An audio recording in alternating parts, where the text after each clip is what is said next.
하나님 아버지, 우리에게 안식을 주시기 위하여 안식일을 정하셨고 이날을 통하여 안식을 누리라고 말씀하셨습니다.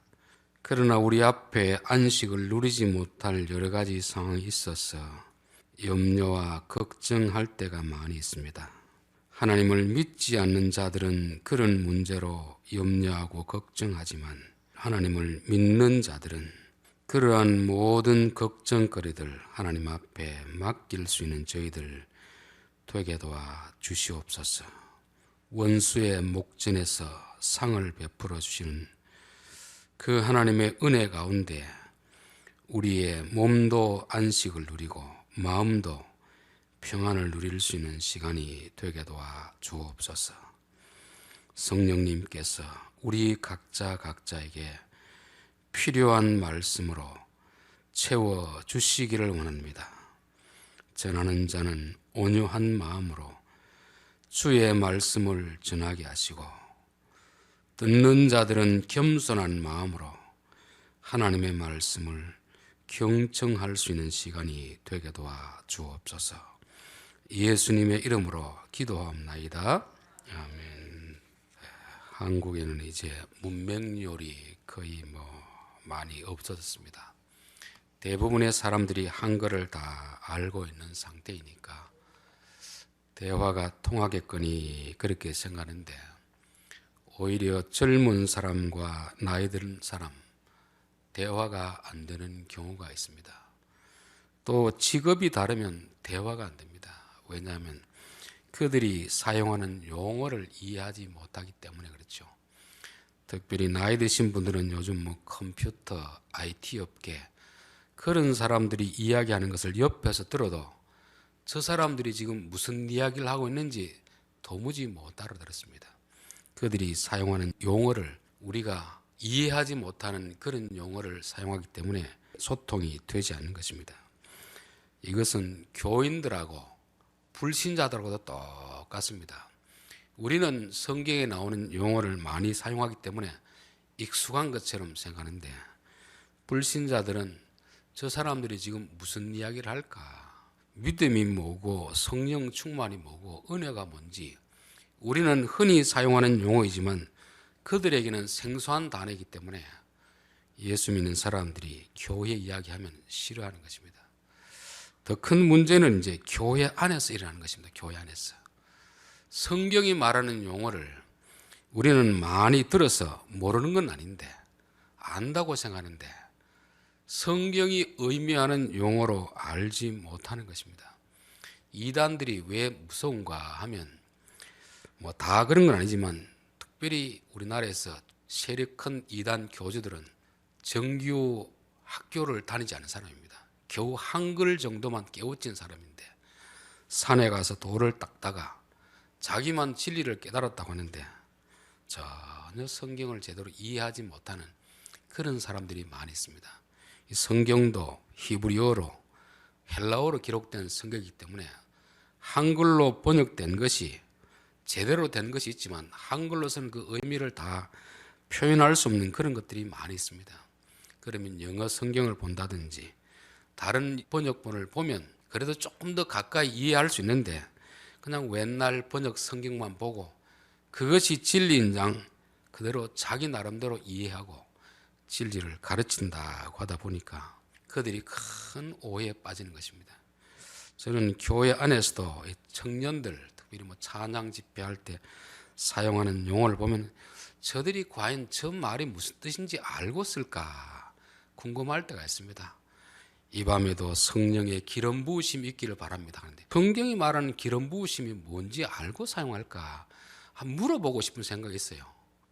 성경이 말하는 표면적인 의미보다 진짜 그것이 말하는 의미가 뭔지 주의 영광을 보았다고 할 때 그게 뭘 말하는지 예수님의 살과 피를 먹고 마시는 자는 영생을 얻었다고 할 때 그 살과 피가 뭐를 말하는지를 모르면 우리는 마치 식인종처럼 사람의 살을 뜯어먹고 피를 마시는 것처럼 그렇게 오해할 수 있는 것입니다. 그래서 우리는 항상 내가 안다고 하는 이 용어가 성경이 말씀하는 용어와 일치하는가, 일치하지 않으면 다시 한번 내 생각을 내려놓고 성경이 말하는 그 의미를 찾아가야 되는 것입니다. 오늘은 그 중에서 죄에 대해서 한번 살펴보려고 합니다.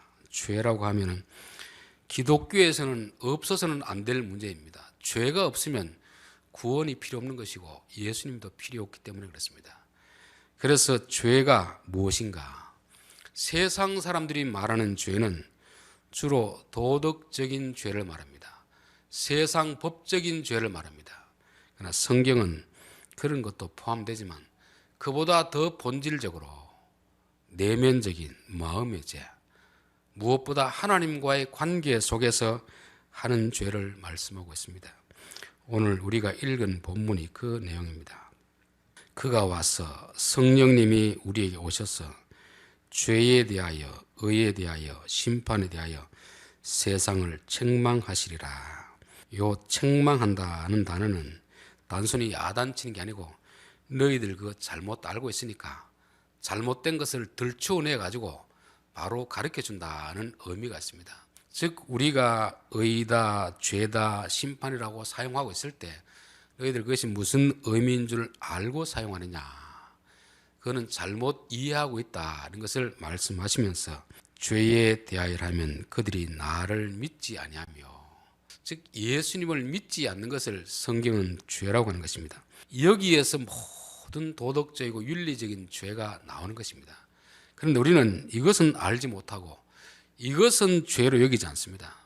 단지 살인하고 간음하고 도둑질하고 이것은 죄라고 생각하는데 예수님을 안 믿는 것은 죄라고 생각 안 하는 것입니다. 여러분, 우리가 지옥 가는 것은 도덕적인 죄를 지었다고 지옥 가는 것이 아닙니다. 도덕적이고 법적인 죄를 지으면 세상 감옥을 가는 것입니다. 영적인 죄를 지어도 세상에서는 감옥 가지 않습니다. 그러나 영적인 죄를 지으면 지옥 가는 것입니다. 그래서 우리가 회개라는 것은 영적인 죄에 대해서 회개를 해야 천국 가는 것입니다. 세상적인 죄에 대해서 아무리 눈물을 흘리고 후회하더라도 영적인 죄가 무엇인지 모르고 영적인 죄에 대해서 회개하지 않으면 천국 가지 못하는 것을 말씀하는 것입니다. 그래서 성령님은 우리에게 죄라는 것은, 행동으로 짓는 것은 죄의 결과로 나타나는 것이고 죄의 뿌리는 나를 믿지 않는 것이다, 예수님을 믿지 않는 것이다 하는 것입니다. 이게 이제 창세기부터 나오는 모든 죄에 대한 근본 뿌리인 것입니다. 우리가 야고보서 보면은 욕심이 잉태하여 죄를 낳고 죄가 장성하여 사망을 낳느니라. 이 죄라고 말하기 이전에 그 밑에 있는 것이 뭐냐면 욕심입니다. 욕심이 뭐냐면 하나님이 주신 것 이상으로 더 많이 가지려고 하는 것입니다.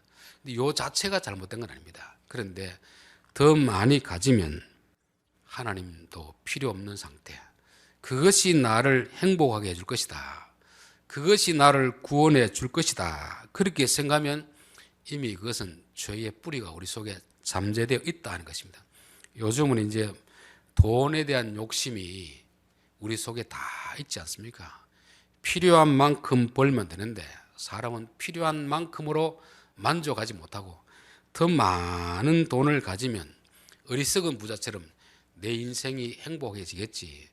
이미 그것은 돈이 우리 마음속에 하나님이 된 것이고 우상이 되어 있는 상태이기 때문에 우리 마음속에 지나친 욕심이 있다면 내 안에 영적인 죄가 지금 자라고 있구나를 생각해야 됩니다.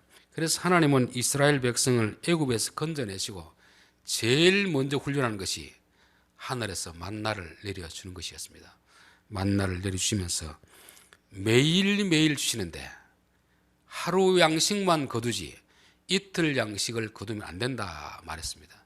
왜 그런 훈련하겠습니까? 욕심 부리지 말고 필요한 만큼 거두라, 그렇게 했습니다. 그럼에도 불구하고 사람들은 그 말을 안 믿습니다. 하루에서 이틀, 사흘 양식을 거두어 두니까 그 다음 날에 되니까 이게 다 썩어가지고 못 먹게 되는 것입니다. 그러면서 필요 이상 거두는 것이 내게 헛수고가 되는구나를 생각하게 되는 거죠. 우리에게도 마찬가지입니다. 주기도문에 보면은 일용할 양식을 구하라 하는 거잖아요. 그것은 하루 양식이 아닙니다. 내게 필요한 것만 구하라는 것인데 우리는 필요한 것만으로 만족하지 못합니다. 불안한 거죠. 그러다 보니까 필요 이상을 많이 거두려고 하니까 남의 것까지 빼앗는 그런 일들이 일어나는 것입니다. 그런데 왜 필요 이상을 거두려고 하느냐 하면은 하나님을 안 믿기 때문에 그렇습니다. 하나님은 매일매일 필요한 것을 주시겠다고 하는데 하나님을 못 믿으니까 1년치 양식, 10년치 양식을 쌓아두잖아요. 여러분, 우리나라하고 미국하고 이 조금 다른 게 뭐냐면 우리나라는 뭐 연금제도라든가 이런 것이 미국만큼은 잘 돼 있지 않습니다. 미국에는 젊어서 일을 하고 세금을 꼬박꼬박 내면 나이 들면 나라에서 다 책임을 집니다. 그러니까 특별히 저축을 많이 하지 않습니다. 그런데 우리는 그런 제도가 많지 않기 때문에 저축을 많이 하는 겁니다. 그래서 코로나 상태에서 나라에서 이 제대로 지급이 안 되니까 많은 백성들이 어려움을 당했다는 거 하는 것을 뉴스를 봤잖아요. 그게 뭐냐면 나라가 책임져주는 백성하고 나라가 책임져주지 않는 백성이 그런 차이가 나는 것입니다. 우리가 예수를 믿는 거하고 안 믿는 것은 그 차이입니다. 예수를 안 믿으면 내가 벌어서 그것으로 내가 살아야 된다. 내 노후까지 준비를 해야 된다. 그런 생각이 있으니까 필요 이상으로 많은 것을 가지려는 이 욕심에 빠지게 된 것입니다. 그러나 예수를 믿는 사람들은 하나님이 또 때가 되면 필요하면 주시겠지, 그런 것입니다. 저는 목사님들이 제일 그런 쪽에서 할 때는 대책이 없는 것 같아요. 아무런 노후 대책도 해놓지 않고 하나님이 필요하면 주시겠지. 주시겠습니까? 안 주시겠습니까? 주십니다. 하나님이 다 때를 따라 주시거든요. 근데 우리는 하나님을 못 믿기 때문에 내가 앞으로 남은 생에 살 것 몇 년 남았는가, 그것을 준비하려고 그렇게 많은 무거운 짐을 지고 가게 되는 것입니다. 이스라엘 백성들이 광야에서 40년 동안 42번의 이사를 하거든요. 여러분, 이사할 때 1년치 양식을 하나님이 주면 좋겠습니까? 안 주겠습니까? 1년치 양식을 계속 들고 다니면서 옮기려고 하면 얼마나 힘들겠습니까? 하나님이 필요한 만큼만 주시고 또 이사할 때는 가볍게 가고, 이게 좋은데 우리는 하나님을 안 믿기 때문에 필요 이상의 돈을 모으고 필요 이상의 양식을 창고에 쌓아놓고 살게 되는 것입니다. 그럴 때 하나님, 우리가 이제는 하나님을 좀 믿게 하옵소서. 지나친 욕심을 가지는 것도 사실은 하나님을 믿지 못하기 때문에 가지게 되는 것입니다. 그래서 하나님을 진짜 믿으면, 내가 하나님만 잘 믿으면 필요할 때 하나님께서 다 채워주시리라, 그런 믿음이 있어야 욕심의 노예가 되지 않는 것입니다. 두 번째는 교만입니다. 교만이라는 것은 히브리어로 여러 가지 단어가 있는데 뜻은 비슷합니다. 부풀리다, 끌어오르다, 자기를 높이다. 즉 자신의 신분, 자신의 분수를 모르고 어떤 조건 때문에 자꾸 자기가 높아지는 거죠. 자기가 사람인데 하나님인 것처럼 착각하게 되는 것입니다. 저는 아담이 왜 교만했을까를 한번 생각해 보았습니다. 아마 하나님이 그에게 주신 권력 때문에 그런 게 아닌가. 하나님이 인간을 창조하고 나서 모든 움직이는 생물을 다스리는 권한을 주셨습니다. 그러니까 아침이 되면 짐승들을 다 부르면 사자도 아담 앞에 와서 꾸벅 절을 하고 독수리도 절을 하고 아마 바다의 고래도 해변에까지 나와서 아담 선생님 편히 주무셨습니까? 이렇게 하니까 이 사람이 완전히 좀 헷가닥하는 거죠. 힘으로 하면 사자에게 잡혀 먹을 존재인데, 고래에게 잡혀 먹을 존재인데 하나님이 그에게 다스릴 권한을 주니까 그들이 다 앞에 와서 머리를 조아리니까 자기가 마치 하나님이 된 것처럼 착각에 빠지는 것입니다.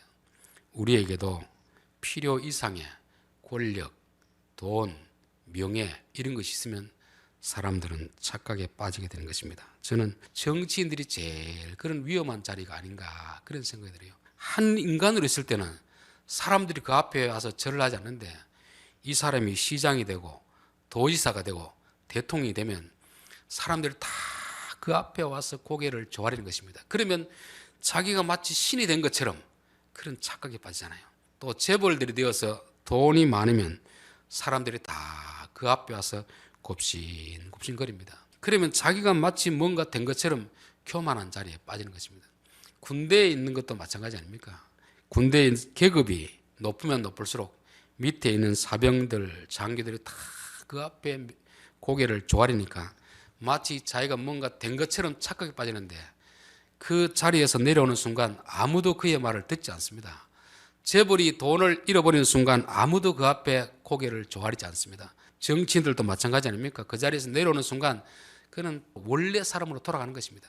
그런데 사람은 내게 어떤 고난이라든지 지위라든지 돈이라든지 힘이 있으면 사람들이 다 자기 앞에 절을 하고 말을 들으니까 교만에 빠져서 자기 분수를 알지 못하게 되는 것입니다. 그래서 신명기 8장에 보면 내가 먹어서 배부르고 아름다운 집을 짓고 거주하게 되며 또 내 소와 양이 번성하여 내 은금이 증식되어 내 소유가 풍부하게 될 때 내 마음이 교만하여 내 하나님 여호와를 잊어버릴까 염려하노라. 우리에게 많이 가지면 가질수록 우리는 점점 자기 분수를 모르고 교만하게 되는 것입니다.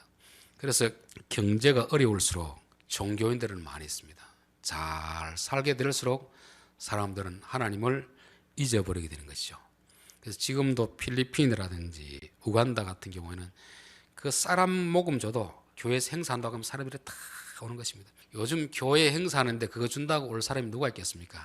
다 오지 않습니다. 왜? 하나님 안 믿어도 충분히 먹고 살만하니까 이 교만해가지고 이제 하나님을 믿지 않게 되는 것입니다. 그래서 우리는 항상 내가 남들보다 잘 될 때, 많이 가졌을 때, 힘이 있을 때 하나님 교만하지 않게 하옵소서. 그래서 성경은 교만은 패망의 선봉장이다. 제일 일바따로 망하는 길이 교만해진다는 것을 말씀하는 것입니다. 하나님이 아담에게 모든 고난을 다 주었습니다. 그러니까 사람이 교만하게 될 수 있잖아요. 그러나 에덴 동산 중앙에 선악과를 두시고 나서 요거는 먹으면 안 된다. 요거는 너와 나 사이에 건널 수 없는 강이다. 너가 아무리 고난을 가지고 짐승들을 명령하도 그 명령은 하나님께서 나오는 것이지 너가 하나님처럼 될 수 없다. 그 기준으로 바로 선악과를 두신 것입니다. 요셉은 참 겸손했거든요. 보디발이 모든 고난을 요셉에게 다 맡겼습니다. 요셉은 마음대로 할 수 있거든요. 아내가 와서 동침하자 할 때 요셉이 한 말이 참 재미가 있습니다. 이 집에는 나보다 큰 이가 없으며 주인이 아무것도 내게 금하지 아니하였어도 금한 것은 당신뿐이오니. 금한 것이 있다는 걸 알았습니다. 자기에게 고난을 다 주어도 부인만큼은 건드려서는 안 된다는 걸 알았기 때문에 그것을 지켰던 것입니다. 창세기에 나오는 선악과는 과연 뭐겠습니까? 선악과를 먹는다는 것은 이 사람이 교만해서 이제는 하나님을 하나님으로 인정하지 않겠다는 거 아닙니까? 저는 오늘 이 시대가 너무도 사람들이 선악과를 많이 먹고 있습니다. 예전에는 어른들과 아이들 사이에 넘지 말아야 될 선이 있었습니다. 그래서 동네에서도 아무리 청년들이 잘못해도 어른들이 야단치면 비록 그들보다 힘이 약해도 어른들의 권위를 인정했습니다. 질서를 지켰습니다. 또 남편의 권위를 아내가 인정했습니다. 아무리 남자가 돈을 못 벌어도 부인은 남편을 존중하는 마음이 있었습니다. 이게 하나님의 질서거든요. 학교에서도 학생들은 선생님이 좀 잘못하더라도 선생님의 말씀이라면 존중하는 마음이 있었습니다. 이게 질서고 권위인데 그렇게 하나님이 권위를 주었을 때 좀 잘했어야 되는데 어른들이 아이를 학대하고 남편이 부인을 무시하고 선생님이 제자들을 너무 자신의 권한을 이용해가지고 학대를 하다 보니까 이제 반발심이라죠. 반발심. 그러니까 지금 시대는 학생이 선생님을 인정하지 않습니다. 오히려 대들고 있습니다. 아내가 남편을 존중하지 않습니다. 자식이 부모 말을 듣지 않고 대적한 자리에 있었습니다. 너무 질서가 무너진 이런 상태에 있는 거죠. 지금 사람들은 하나님을 인정하지 않습니다. 하나님을 존중하지 않습니다. 질서가 완전히 뒤집혀버린 거죠. 그래서 옛날 우리 시대 어른들이 너무 주어진 이 고난을 잘못 생각했기 때문에 지금 이런 것이 된 것 같은데 다시금 균형을 잡아가 있는 균형. 하나님은 모든 사람을 동일하게 창조했지만 질서를 두었습니다. 하나님과 예수님 사이에 질서가 있는 것이고 예수님과 사람 사이에 질서가 있는 것이고 남편과 아내의 질서가 있는 것이고 부모와 자식 사이에 질서가 있고 선생님과 학생 사이에 질서가 있도록 다 만들었는데 지금은 이 질서를 개인의 인권, 자유로운 이름으로 다 무너뜨리고 있습니다. 그러니까 공동체가 지금은 다 무너진 상태가 되는 것입니다. 대통령이 말씀을 해도 밑에 실무진들이 말을 안 듣습니다. 이게 뭐냐면 이 질서가 무너졌다는 거거든요.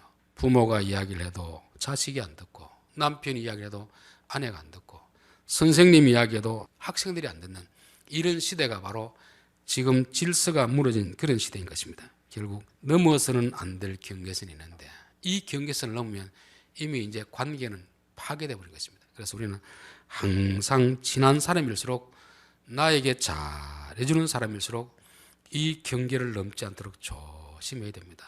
이 경계를 넘으면 더 이상 인간관계는 유지되지 않거든요. 그래서 하나님이 내 위에 권위자로 두신 사람들, 비록 내 마음에 안 들더라도 하나님이 세우신 권위이기 때문에 인정하는 것입니다. 이게 질서를 지켜야 하는 것인데, 오늘 이 시대는 인권의 이름으로 이것이 다 무너졌습니다. 그러다 보니까 결국은 불순종하게 되는 거잖아요.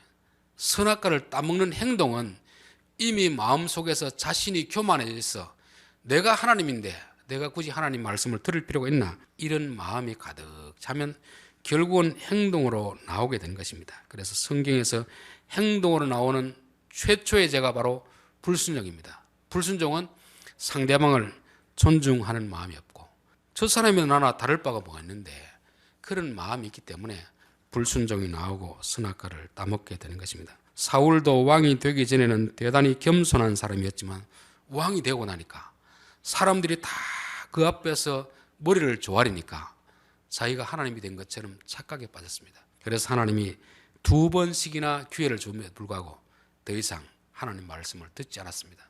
그때 사무엘 선지자를 통해서 순종이 제사보다 낫고 듣는 것이 수양의 기름보다 나으니, 여러분 예배는 지금 왜 드리는 겁니까? 하나님이 우리의 하나님 되시고 나는 연약한 존재입니다. 당신이 말씀하시면 듣겠습니다. 이 마음을 가지고 예배를 드려야지. 예배 자리에 나와서도 여전히 내가 주인이 되고 내 마음대로 하려고 하면 그 예배는 아무런 의미가 없는 것입니다. 수양의 기름을 드려도 내가 하나님 앞에 받은 것이고 모든 것이 하나님 것입니다, 이 고백을 가지고 드려야 되지. 내가 내 것 이만큼 드렸으니까 하나님 내 요구를 들어주십시오, 이거는 이미 예배도 아니고 헌금도 아니고 아무것도 되지 않는 거죠. 그래서 우리는 하나님과의 관계 속에서 하나님을 경외하는 마음이시 되고 존중하는 마음이시 되고 그 마음에서 그분의 말씀을 듣는 것이 이게 순종이 되는 것입니다.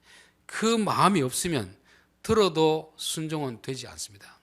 여러분, 자식이 부모에게 순종하는 것도 마찬가지 아닙니까?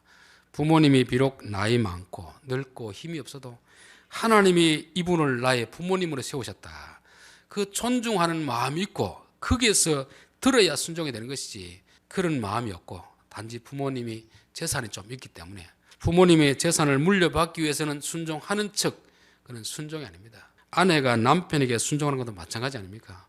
존중하는 마음이 있습니다. 하나님께서 저 남자를 내 남편으로 내 머리로 세웠구나, 이 존중하는 마음이 있어서 들으면 그게 순종이 되지만 그런 마음이 없는 상태에서 듣는 것은 순종이 되지 않습니다. 우리는 성경이 말하는 순종이다, 불순종이라는 것은 단순히 말을 듣고 듣지 않는 것을 생각하는데, 그것은 말을 듣고 듣지 않기 전에 상대방에 대한 존중하는 마음이 있는가. 우리가 누구에게 배울 때에도 학생이 선생님을 존중하는 마음이 없으면 못 배웁니다.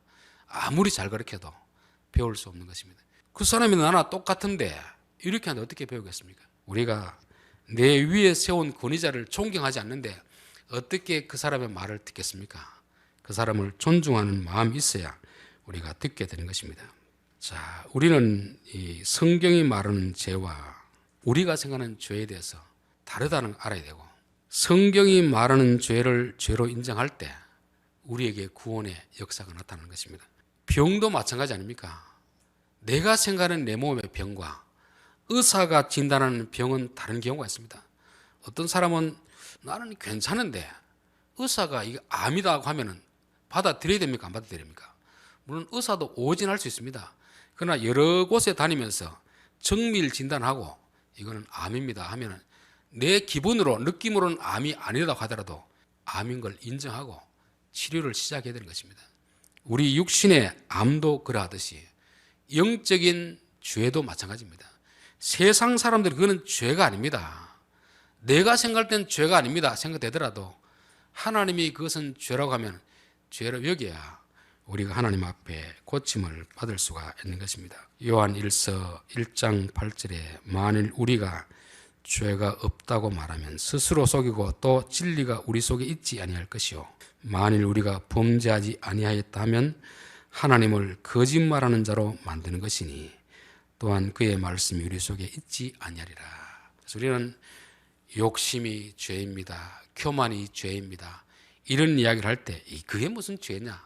그러면 우리는 하나님을 거짓말쟁이로 만드는 것입니다.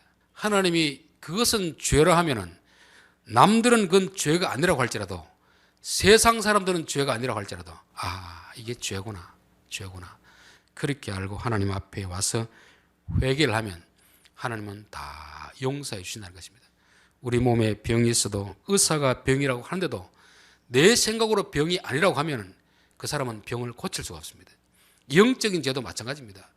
너희들 욕심내는 것은 그것은 우상숭배요 죄라고 하는데 우리는 죄가 아니라고 하는 거죠. 교만하는 것도 죄라고 하는데 그것은 죄가 아니라고 하는 것입니다.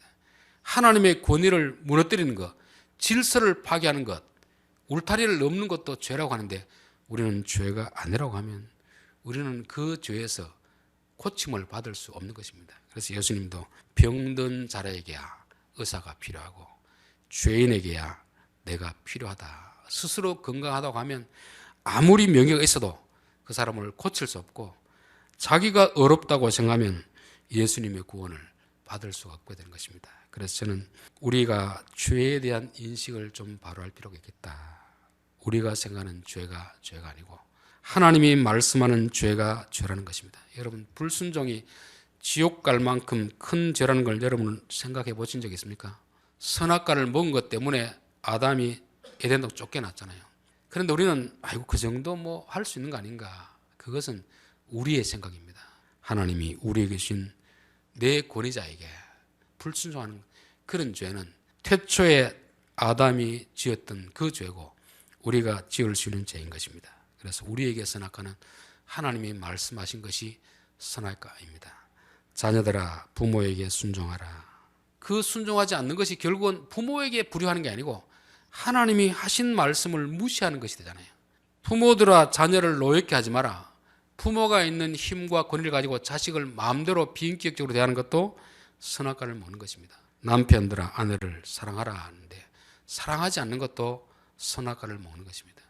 아내들아 남편에게 공경하라, 복종하라는 말씀도 안 하는 것이 바로 선악과를 먹는 것입니다.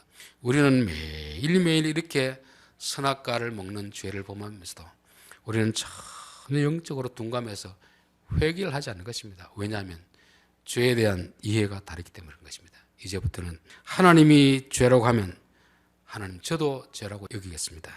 하나님이 회개하라고 하면 저도 회개하겠습니다. 하나님이 죄라고 하는데 그것은 죄가 아니다고 하면 하나님을 거짓말쟁이로 만드는 것이다. 하나님은 거짓말을 하지 못하는 분인데 하나님을 거짓말쟁이로 만들면 이게 하나님을 믿는 사람들이 하는 행동이겠습니까? 안 믿는 사람이 행동하겠습니까? 거짓말쟁이는 누구죠? 사탄이 거짓말쟁이 아닙니까? 하나님은 죄라고 하는데 우리는 죄가 아니라고 하면 우리는 사탄을 하나님으로 섬기고 있는 것이 되는 것입니다. 항상 말씀을 대할 때마다 이것은 죄라 하면 예 하나님 제가 죄를 지었습니다. 회개하겠습니다. 인정하고 용서를 받음으로 인하여서 우리가 그 죄에서 자유함을 누려야 될 줄 믿습니다. 기도하겠습니다. 하나님 아버지, 하나님은 우리 안에 죄의 많은 요인들이 있다고 지적하는데 우리는 겉으로 행동으로 나타나지 않으면 죄가 아니라고 생각할 때가 참 많이 있었습니다. 필요 이상으로 욕심을 내는 것도 죄이고 자기 분수를 모르고 교만하는 것도 죄라고 했습니다. 하나님과 우리 사이의 경계선을 무너뜨리고 내가 마치 하나님이 될 수 있는 것처럼 착각하는 것도 죄라고 했습니다. 우리가 성경이 말하는 죄의 기준을 따라서 인정하게 하시고 하나님 앞에 회개함으로 인하여서 그러한 죄로부터 용서를 받고 구원을 받는 삶을 살아갈 수 있게 도와 주옵소서. 예수님의 이름으로 기도하옵나이다. 아멘.